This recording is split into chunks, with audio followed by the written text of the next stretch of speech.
I thought we could start by giving you both the opportunity to share the good things, to tell us about some of the highlights, the things you've loved about your respective careers in leadership, the things you've enjoyed and the achievements that you're most proud of, and all the reasons why people should still aspire to these big jobs. So Julia, would you like to start by sharing some of those good parts of of a career in public life and in leadership?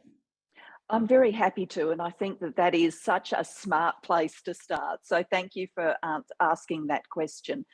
Research does show that it is very important that there are women role models, women who get to the top and share their stories. We all wander around saying to each other, you can't be it if you can't see it, and that is true.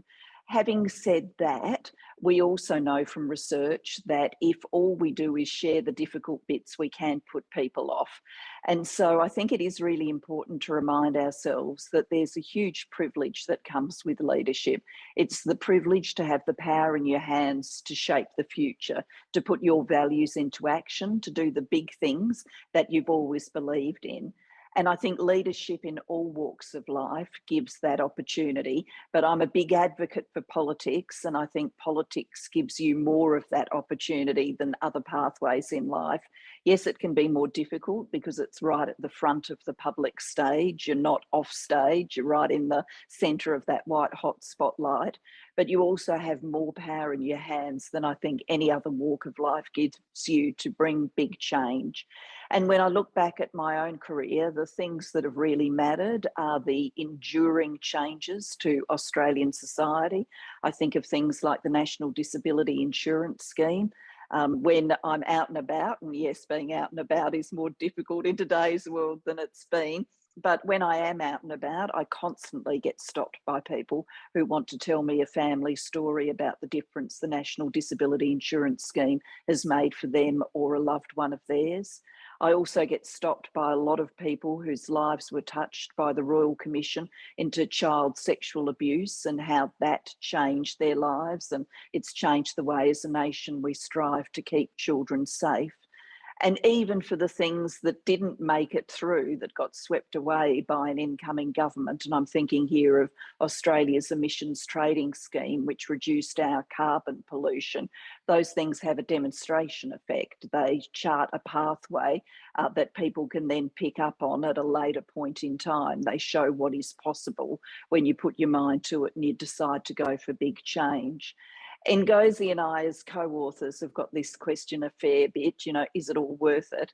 And Ngozi always uses an example about when she was finance minister in Nigeria, she got to implement a program for women subsistence farmers that lifted more than 2 million women out of poverty. And she then always serves back a challenge to the audience and says, who wouldn't want to do that? Who wouldn't want to devote their lifetime to doing that?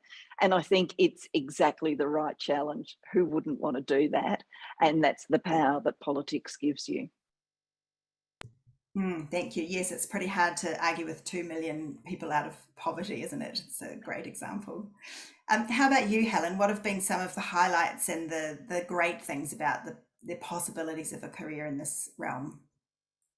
Well, I think as for Julia, obviously a highlight was that we got there despite all the obstacles that are in the way. And I often, when talking to younger women who are interested in political careers, I say, don't expect it to happen overnight. It took me 28 years from the time I joined the New Zealand Labour Party until I became Prime Minister. And when I began, I would never have envisaged being Prime Minister because no woman ever had, and very few women had ever been a minister. And then I was elected, 10 years after becoming a party member. It took another 18 years from there to climb that very greasy and slippery pole. I see, Julia, you got there in 12 years from the time of election, which was super speed actually compared with mine. But you certainly learn a lot along the way about the importance of your family support, your network support. Interestingly, both of us challenged for the job of leader of the Labour Party. And in both cases, those that we challenged successfully never forgave us. And that causes quite a few problems for a while. So that, again, was something that had to be dealt with. But of course, you take a lot of knocks in politics, a lot of knocks, but you do look back on the highlights of the legislation that you're really proud of. I think for me, over the years, one of the most satisfying things has been to have complete strangers approach me on the beach, in the shopping mall, in a mountain hut, whatever it is, and say, "You changed my life." And I'll say, "What was it that changed your life?" And they'll pick a particular policy, whether it was a single parent who wanted to get back into tertiary education, and there was the training incentive allowance, which we brought back for that.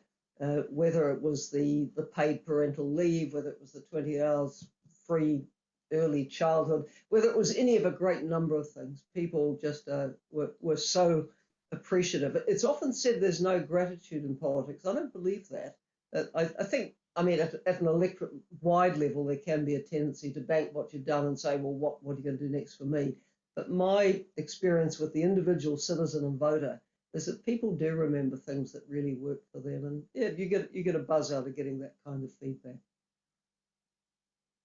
Thank you both. I think it's a great place to start there, really, to remind ourselves of all the good that can be done, and also to hear you both kind of rattle through some of those policy highlights from your respective times in Parliament and as Prime Ministers. And it's an incredibly impressive list of major changes that I think once they've been embedded for a while, we can forget were so hard fought and hard won. So thank you for that.